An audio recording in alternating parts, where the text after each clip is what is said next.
제가 이제 내년도 수능 어떻게 하면 영어 1등급 맞을 수 있을지 문제 하나 올해가 이제 2023년 수능이죠. 올해 수능 문제 하나 풀어보면서 이제 푸는 법 설명하면서 플로우를 좀 알려드리려고 해요. 이제 제가 올해 고등학생들 가르쳐 왔었기 때문에 이제 그 부분에 대해서 이제 알고 아이 교육이랑도 이게 이제 또 다 연결이 되는 부분이라서 우선 2023년 올해 수능이죠. 21번 문제예요. 21번 문제 3점짜리인데 이거 같은 경우는 이제 이 3점짜리 문제를 빠른 시간 내에 맞춘다는 거는 정말 사고와 논리가 잘 되고 배경 지식이 많이 있다는 거거든요. 이 지문 같은 경우는 알고리즘 and subjectivity라는 이 책에서 앨런 피셔죠. 이 앨런 피셔가 쓴 책에서 발췌를 한 지문이에요. 대부분 수능 지문들이 되게 좋은 책들에서 발췌가 되기 때문에 독서를 많이 하는 거 되게 중요한 것 같아요. 우선 21번 문제 같은 경우는 밑줄 치은 make oneself public to oneself가 다음 글에서 의미하는 바로 가장 적절한 것은 자, 이 밑줄 치인 부분이 이 밑줄 부분을 정확하게 잘 설명한 거를 고르라는 거예요. 이건 자, coming of age in the 18th and 19th century라면 18세기와 19세기가 그 발달한 그 상태를 말하는 거죠. 그 18세기, 19세기 the personal diary 하면은 그 개인의 일기 이게 계속 반복돼서 나와요. 개인의 일기가 되었다는 거죠. 센터피스 하면 중심물이 되었는데 in the construction of modern subjectivity 하면은 근대적 주체성을 만드는 데 있어서 그게 중심물이 되었다는 거예요. 그럼 일기는 중심물인데 어디에서의 중심물? 근대적 주체성을 구축하는데 그럼 여기서 중요한 거는 일기가 중심물이라고 했고 그 다음에 근대적 이 주체성을 여기서 뭔가 얘기를 하려고 하는가 보구나. 이거를 눈치채고 가는 게 되게 중요해요. 그러면서 at the heart of which 하면은 여기서 at the heart of which 하면 여기서 위치는 가리키는 거는 이 다이어리 센터피스 이걸 지금 위치가 얘기하는 거 그것의 중심 그것이라는 거는 이 일기 이 중심물의 중심에는 is the application of reason and critique to the understanding of world and self 하면은 세계와 자아에 대한 이해와 그런 것들에 대한 이해와 그런 어떤 이성에 대한 비판의 적용이 있었다는 거죠. 비판의 적용이 있었고 또 그것을 다시 한번 which로 받아서 설명을 해주고 있어요. which allow 그럼 가능하게 했어 the creation of new kind of knowledge 하면은 새로운 지식을 창조할 수 있는 creation 만들어지게 하는 것을 가능하게 해줬다는 거예요. 자, 다이어리 여기 또 계속 반복되면서 중요해요. 중요한 게 이 다이어리 war central media 하면은 다이어리가 중심 매체라는 거야. 중심물이었어, 중심 매체였어, through which 그것을 통해서라는 거 이 다이어리 through which 이 다이어리를 통해서 그 다이어리를 통해 가지고 여기서 말하는 휘치는 이걸 통해서라고 받은 거예요. 지금 휘치는 여기서 받은 이 휘치가 받은 거는 다이어리거든요. 지금 계속 중심물, 센트럴 미디어, 그러니까 이 일기가 뭔가 역할을 하고 있다는 거예요. 여기에서 말하는 것은 통해서 계몽되고, 그쵸? 그런 자유로운 주체가 could be constructed. 그 구성이 만들어질 수 있는데 뭐를 통해서? 일기를 통해서 이런 것들이 될 수가 있다. 그러면 주체는 이 일기를 통해서 자아는 일기를 통해 가지고 뭔가가 되나 보다. 여기서 눈치를 채고 가야 돼요. 그것이라는 거 여기서 그것은 provide a space. 여기서 they도 일기를 말하는 거겠죠. 복수니까 복수인 데이로 받은 거예요. 자, they provide a space 어떤 공간을 제시하는데 그 공간을 where로 받아서 설명하죠. 그 공간에서 one could write 쓰는 거야. 일기를. 뭐에 대한 일기? her where about 자신의 행방. 그 다음에 feeling 감정, 생각 같은 걸. 그러면서 시간이 지나면서 reading 다시 읽는 re니까 re가 붙었으니까 다시 그것을 읽으면서 시간이 지나서 그걸 다시 읽으면서 다시 이제 그것을 읽으면서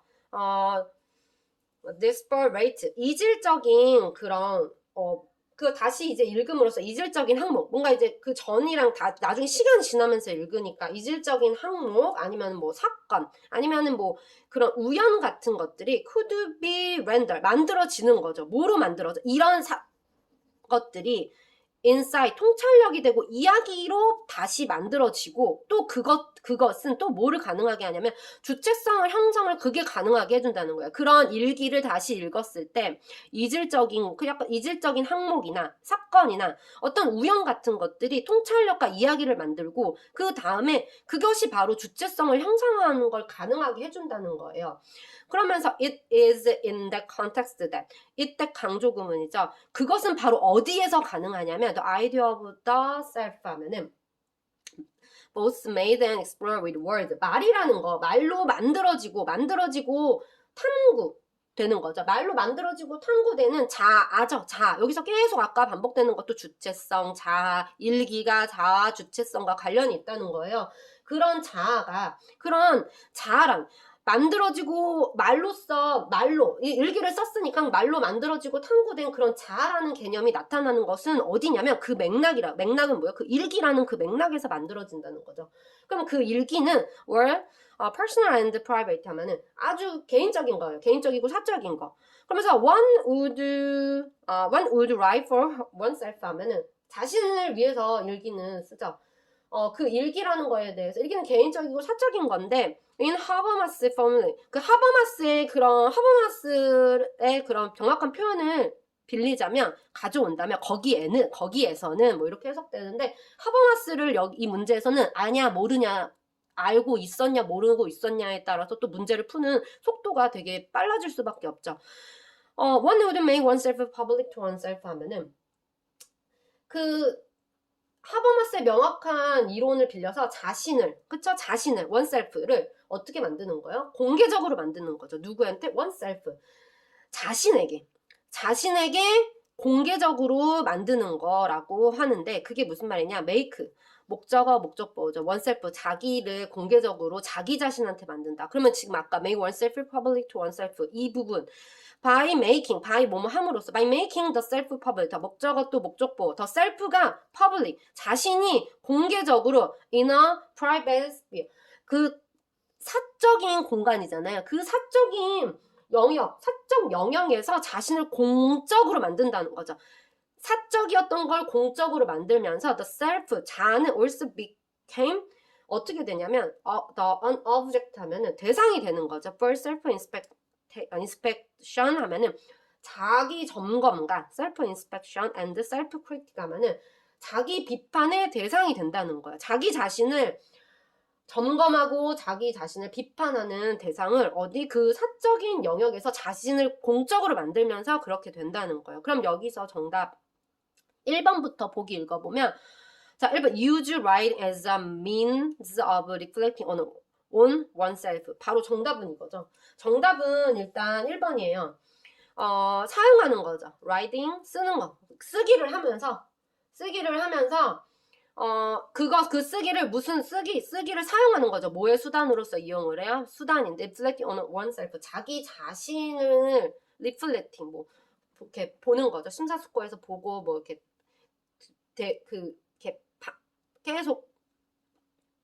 계속 그 돌려보기 하듯이 자기 자신을 되돌아보는 거죠. 되돌아보는 그 수단으로 쓰는 거. 이게 정답이죠. 여기서. 자신을 공적으로 만들면서 자기 자신을 어떻게 여기서의 리플렉팅. 나를 리플렉팅 on oneself. 이게 지금 마지막에 나와 있는데 self inspection and self critic을 다시 바꿔서 얘기하면 reflecting on oneself 한다는 거예요. self inspection. 나를 self inspection이랑 and self critic 하면은 나를 자기 점검과 자기 비판의 대상이 된다는 건 나를 되돌아보는 거잖아요. 이게 이렇게 풀어서 쓴 거 뿐이에요. 이거를 이해할 수 있냐 없냐가 답을 고를 수 있냐 없냐인데 2번 같은 경우는 build one's identity by reading others' diary 하면 타인의 일기. 여기서 타인의 일기를 읽으면서 정체성? 여기서 일기 이런 것들이 이제 오답으로 유인하는 거죠. 일기에 대한 얘기도 나오고 여기 주체성에 관한 얘기 나왔지만 타인이 틀린 거예요. 어떤 다른 사람이 아니고 나를 타인의 일기를 읽는 게 아니라 내 일기를 읽으면서 자신의 정체성을 확립하는 거기 때문에 여기서의 이것 때문에 오답이 되는 거고, exchange feedback in the process of writing, 그 글을 쓰는 과정에서 의견 교환, 여기서 피드백이라는 거를 말할 수 있는 거 아무것도 없었고, create an alternative A고 하면 여기 다른 자아를 만들어 to present to others 하면은 다른 사람에게 제시하기 위한 대체자. 일단 여기서 자아가 나왔고, 지금 여기 아까 여기에서도 지금 계속 말하는 거, 그래서 뭐 예를 들면 여기에서도 그 퍼스널 다이어리 얘기를 하면서 자아에 대한 주체성 얘기하고, 여기에서도 oneself, 에고, 자아, 뭐 주체성 이런 거를 다양한 단어 바꾸기 하듯이 하면서 바꿔준 거예요. create an alternate ego 하면은 다 대체 자아를 만들어내는 거죠. 다른 사람에게 others에게 제시하기 위해, 보여주기 위해서 대체 자아를 만들어내는 거. 일단 다른 사람에게 보여주는 거가 아니고, 그리고 대체 자아라는 얘기도 넣고, 그냥 그 있는 그대로를 다시 셀프 인스펙션하고 셀프 크리틱 한다고 했으니까 이거는 얼핏 봤을 땐 맞는 것 같지만, 에고 나오고, 그러니까 자아 나와서 맞는 것 같지만 틀린 얘기고, develop topics 하면은 주제를 개발해내는 거죠. for 뭐를 위해서? writing about selfhood, 자아에 관한 글을 쓰기 위해서 주제. 이거는 얼핏 보면 2번이랑 5번은 오답으로 유인하려고 만든 보기 같죠. develop topic, 주제를, 아니요, 이미 쓴 거를 가지고 끄집어내는 거지. 이건 순서가 지금 뒤바뀌었어요. for writing about selfhood 하면은 자아에 관한 글을 쓰기 위해서 주제를 개발하는 게 아니라 내 일기를 쓰다 보니까 나를 점검하게 되고 되돌아보면서 자아에 대해서 이제 주체성에 대해서 알게 되는 거지. 이거는 지금 뒤바뀐 거예요. 그래서 이런 5번 같은 보기들이 많이 헷갈려요. 왜냐하면 짧은 시간 내에 문제를 풀어야 되기 때문에 이 2번이나 5번, 특히 저 같은 경우는 이 5번이 진짜 헷갈렸어요. 왜냐면 이 순서가 바뀐 거죠. 일기를 쓰면서지, 일기를 쓰기 위해서, 자아에 대한 일기를 쓰기 위해서 주제를 개발하는 게 아니고, 일기를 쓰면서 주체성을 만들어내는 거기 때문에 이거는 완전히 뒤바뀐 거예요. 상황 자체가 지금 뒤바뀌었기 때문에. 근데 뭔가 읽었을 때는, 짧은 시간 내에 읽었을 때는 맞는 것 같거든요. 그래서 이거는 틀린 건데, 우선은 이거 같은 하버마스의 담론, 뭐 이성적 비판 이런 거를 알면 더 하버마스 철학가가 이런 논쟁을 많이 했었지라는 걸 알면 좀 더 이해하기가 쉬운데, 만약에 그러지 않으면 하버마스 얘기 나오면서 뭐지? 이렇게 어려워지거든요. 우선 읽었을 때 글을 빠르게 읽어 내려가면서 오답인 것들은, 이런 거는 진짜 딱 오답이잖아요. 이런 거 딱 쳐내는 연습이 진짜 많이 필요해요. 딱 쳐내고, 피드백이라는 말 없었어. 그러면 2번, 3번이 딱 없어지고, 이거 같은 경우도 다른 사람에게 보여준 그런 거가 중요한 게 이 글에서는 아니었으니까 딱 없어지고, 헷갈리는 보기들이 뭐 사람마다 다를 텐데, 뭐 1번이랑 2번이 헷갈릴 수도 있고, 저 같은 경우는 1번에서 5번이 헷갈렸었거든요. 근데 이거는 분명히 그럴싸하지만 순서, 이거를 위해서 이거를 하는 게 아니고, 지금 이거 일기를 쓰면서 셀프후드, 자아에 대해서, 자아가 그 목표가 되는 거죠. 점검하고 자기 비판하는 거에. 그래서 이거는 오답이 될 수밖에 없는 거. 이런 식으로 글을 빠르게 읽어 내려가면서 중심 소재. 그럼 이게 지금 뭐랑 연결되어 있냐? 이거는 주체성이랑 관련이 있는 거구나. 그러면 make, oneself를 공개적으로 한다는 거. 나를 공개적으로 함으로써 그렇게 하는 거. 왜 이렇게 하지? 그게 빠른 생각의 흐름이, 이게 엄청 빠르게 1분에서 1분 30초 내에 끝나야지만 이게 답으로 정확하게 가거든. 여기까지는 글을 누구나 읽을 수 있지만 이 보기에서 답을 고르는 게 사실 쉽지가 않은 거거든요. 그래서 배경 지식도 많아야 되고, 영어를 읽는다고만 해서 푸는 게 아니라 사실 이거 영어로 된 국어 문제를 푸는 거나 마찬가지여서 이런 요령들 도 많이 필요할 것 같아요. 요런 거. 애들이 이제 글을 읽는 거는 정말 우리 아이가 글을 읽어서 너무 좋다. 막 처음에는 글만 읽으면 너무 좋잖아요. 하지만 1등급, 2등급 애들 이거 다 읽어요. 2등급 애들도 이거 다 읽고, 어른도 이거 읽고 무슨 말인지 알지만 이거에 대해서 정확하게 의미를 파악하는 거가 쉽지가 않기 때문에 이 부분을 안다는 거는 주제를 파악을 했다는 거예요. 이미 글을 읽으면서 내가 이 글의 주제, 연결된 거. 아까 말한 것처럼 빠르게 읽어 내려갈 때 이미 이것들이 일기가 주체성이랑 관련이 있구나. 그럼 어떻게 해서 주체성이랑 관련이 있는 거지? 이거를 파악하면서 읽은 애만 이 문제를 풀 수가 있고 3점짜리 문제만은 그런 아이만 풀 수가 있는 거거든요. 이런 것들을 봤을 때 사실 되게 뛰어난 사고가 필요하기 때문에 글을 많이 읽는 것도 중요하지만 글을 읽고 여기서 내 자신을 리플렉팅 하는 것처럼 정말 글을 계속 생각해보고 뭐랑 연관 있고 이런 사고가 정말 기계적으로 학습된 애들만 풀 수가 있어요. 이런 거 아이들 수능 볼 때 그냥 단순히 글을 읽고 많이 읽고 이것보다는 처음에 한 문제를 이렇게 풀더라도 옆에 모르는 단어 다 체크하고 그 다음에 천천히 하나씩 여기에 숨어져 있는 문법적인 요소들도 되게 많아요. 사실 이 문단 같은 경우는 문법도 사실 많이 어려운 문법들이라서 이런 것들을 꼼꼼히 다 체크를 하면서 정확하게 글을 읽고 왜 그러면은 1번이 답이 될 수밖에 없을까? 이거를 정말 꼼꼼하게 체크를 하는 연습을 하다 보면 시간 내에 문제를 푸는 건 그 다음 일이고 그거를 습관화가 된 다음에 정확하게 시간 내에 푸는 연습까지를 맞춰야 영어는 1등급이 나올 수가 있어요. 오늘은 여기까지. 이거 제가 아는 예전에 애들 가르쳤을 때 많이 썼던 거거든요. 사실 처음에는 아이들 1등급인 애들이 과외를 안 하죠. 1등급 아닌 애들이 많기 때문에 대부분 그런 애들 만났을 때 하는 게 처음에 이거를 진짜 한 문제를 풀더라도 제대로 풀어라. 제대로 한 문제 한 문제씩 풀다 보면 그게 어느 날 실력이 되고 어느 날은 시간을 맞춰서 문제를 푸는 날. 시간은 실력이 쌓이면 시간은 카운트해서 정말 연습 계속하면 시간은 카운트 내로 들어오게 돼 있어요. 그래서 뭐 내가 50분의 문제를 풀어요. 수능 시험에서 뭐 50분 딱 한다. 그러면은 항상 시계는 45분? 40분을 맞춰놓고 연습을 하라고 해요. 왜냐면 막상 실전에 가면 5분, 10분이 계속 딜레이가 되기 때문에 항상 집에서나 혼자 공부할 때는 내가 맞춰야 되는 시간보다 5분, 10분 땡겨가지고 그거에 몸을 기계적으로 맞추는 거예요. 정말 시험이기 때문에 그거에 몸을 기계적으로 맞추다 보면 딱 실전에 가가지고 수능날 시간이 모자랄 일은 없거든요. 그럴 때 내가 아까 만약에 이런 3점짜리 문제도 헷갈렸었다. 그러면은 5분 빨리 풀었기 때문에 돌아와서 이런 거를 한 번 더 읽어보고 빠르게 다시 한번 생각을 해보면은 문제 했을 때 이런 거가 막판에 그렇게 해서 답을 바꿨을 때 맞는 경우가 되게 많아요. 물론 답을 바꿔서 틀리는 애들도 있지만 대부분의 실력이 있는 애들은 마지막에 5분 정도가 남았을 때 맞다. 아까 그거 나 헷갈렸었지.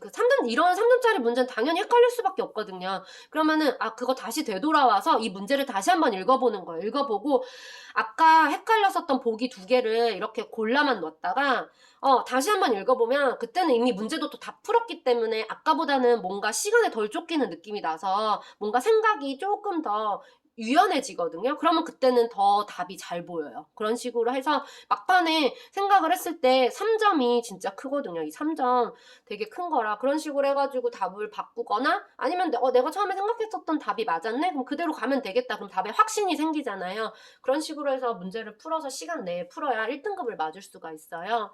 이런 식으로 아이들이 사실 영어 하는 게 진짜 쉽지가 않은데 어렸을 때부터 진짜 이런 책 사실 어른도 안 읽는데 이런 거 누가 그렇게 고3까지 많이 읽을 수 있겠어요. 모든 수능에 나오는 모든 그런 지문의 책들을 아이들이 최대한 뭐 하버마스 같은 경우는 워낙 유명한 사람이니까 아무래도 어디에서 읽더라도 한 번은 나오게 되어 있거든요. 그래서 이런 지문들은 그렇게 해서 풀어보는 거, 배경 지식 많아야 되는 거, 그 다음에 되게 논리적으로 풀어야 되는 거, 생각할 때 답을 먼저 탁탁 쳐내야 되는 거, 보기에서 답을 이건 진짜 답이 아니야 딱 쳐내는 거, 그리고 마지막에 시간 5분에서 10분 정도 항상 자기 공부할 때 좀 땡겨가지고 카운트 하면서 문제를 푸는 거죠. 그렇게 해서 몸이 그거에 익숙해져 있어야 수능 때 문제 정확하게 풀 수도 있고 헷갈렸던 거 다시 한번 되돌아가서 풀어볼 수도 있고 시간 안 모자랄 수 있고 오늘은 수능 어떻게 하면 1등급 맞을 수 있을지 그거 제가 아는 선에서 설명해 드렸어요.